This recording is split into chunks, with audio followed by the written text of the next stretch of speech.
Each series has its own personality for sure, each team. Then there would be styles of game. So I think we got a pretty good handle on it. It's a high-end team in the Eastern Conference, so they have a certain style into their offensive game and the players that they have. But everything becomes new, and you reinvent yourself every series. And for us to have a chance to beat the President's Trophy winner, we have to be a better team right now than we were when we started the playoffs. We have to have learned a bunch of things. We have to have suffered some defeat, some adversity, and we have to be better than we were when we started. I think we are, and that gets tested every round. Is it always an evolving thing? I mean, the last 2 days we've seen a lot of special teams work. Is it just got to tweak things and move forward? Strengths and weaknesses. Regardless of systems, each team has a bunch of things they're good at. Every team in the NHL, certainly in the Final Four here, they have strengths. So we have to do what we can to minimize their strengths, right? And they're going to do what they can to minimize ours. That's all. What makes their PK so challenging? I think, for me, the best PKs are aggressive, and they are. They've got long sticks, long men with long sticks and good speed.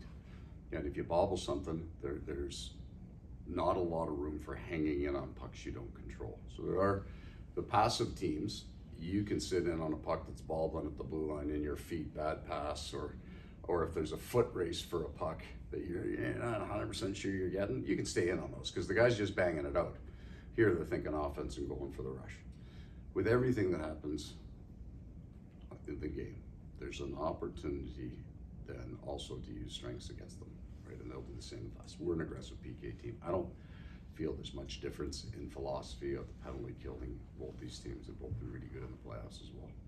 You've spoken about this a few times, but a lot of teams, especially teams that lose in the final, have that hangover, which you guys did not seem to have, even with the injuries going into the season.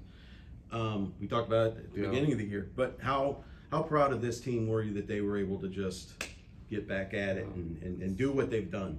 It's all player leadership. You got that sense after the first 5 days of training camp, almost the same as the year before, but they came back. And you're worried about how hard you're gonna have to push your team. It's training camp. It's the first 5 days are hard, and it's hopefully 9 to 10 months away from where you want to get to. And you had a pretty good season. You won a conference. There's that, you're watching for that early. Are they going lighter? Are they saving it? And then, I've already had the conversation with myself driver. Like, what do you do if they are? You love these guys now. Are you screaming at Barkov across the ice in September because he's not going as hard as you think he went last year? So we took some of the guesswork out. We just kind of measured everything, and they worked harder. I just left them alone. That was probably the thing I liked the most. I wasn't barking this year in training camp. They did it all themselves. You kind of brought that up after we spoke to you after Game 5 last year. You started talking about the training camp's gonna. Do you feel like that maybe you kind of set that tone early by getting them, guys, we're starting back up in 2 months, let's be, that kind of thing? I would think. We've been consistent as a staff. How about that? What we asked of them in training camp, we certainly didn't ask less of them. We weren't casual with them before camp. We were all business, but not, the first day wasn't, hey, we lost last year, we got to make up for it. It wasn't that. It was, we know these next 5 days are going to be like, go as hard as you can. We did, and I think it all springs from that. I think our training camp for the last 2 years, has been the foundation of what we've done. What have you thought of Tarasenko? How is he fit here? It's not sometimes easy to jump into a new team and at the deadline and things like that. Yeah, because he came in and then we had some injuries, which turned out to be a really good thing. So our post-trade deadline wasn't great in terms of the numbers. As a matter of fact, we played New York and New Jersey just before it came home. Philly we lost 2-1, pounded Calgary, went into Dallas, beat them 4-3, but had no business winning that game. Carolina lost. Home to Tampa lost, but we put up 52, I think, on 16.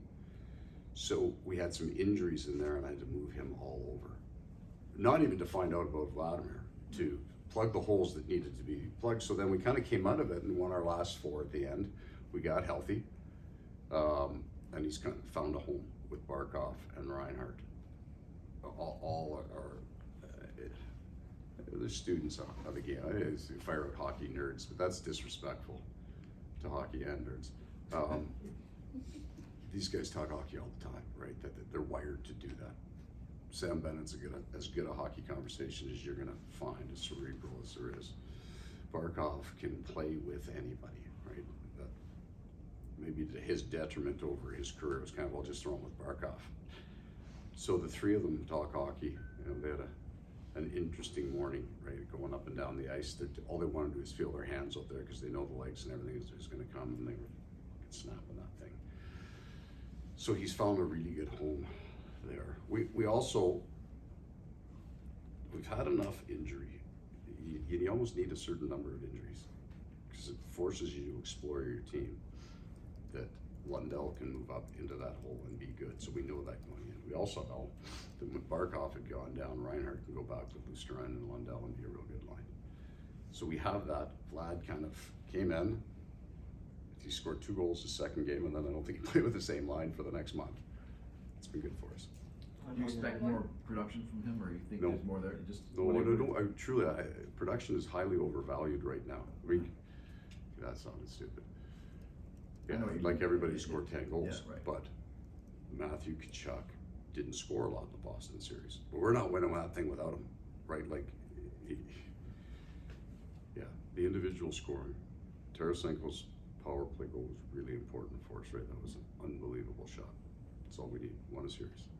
Just on that, with the new guy, on that theme, I know we talked a lot about how special the group was last year going into this year, but you also added several new players this year. We know throughout the year that they fit in well, but now that the playoffs are here and the group kind of gets a little bit tighter, how do you feel that fit has continued? Yeah, it's the same. The words that came into my head are proof. Whatever you would bake bread with, right? You get the same proof year over year over year. The core of our team is the same proof, so you can add things to it. Last year, we had to survive hard things during the regular season, so there was a connection made before the playoffs even started. Right? Even in that stretch, I think we lost 3 or 4 in a row before we rebounded to make the playoffs. So by the time we get to the playoffs last year, this is a really tight group. They got their own personality. They're a lot of fun. We kind of encouraged that personality to grow. This year was a more serious group, and it took me a long time to figure that out. It's not that they're not having as much fun, they're just a more serious group of guys. And we also, fairly early in the year, got to a point that we were a pretty good team. Like we weren't chasing the playoffs really after the Christmas especially. So because there's not that major adversity, it's slightly more difficult to connect on that deep level, I think. Right? The adversity is really what drives you. And playoffs is all adversity. So now I think we're exactly maybe where we were last year. But maybe a little healthier would be the only difference, probably a little deeper. Just a day off for Chucky? Yeah, he's going to roll into an every second day rotation now. He's fine. Thank you guys. Thanks very much. Okay, guys, thank you.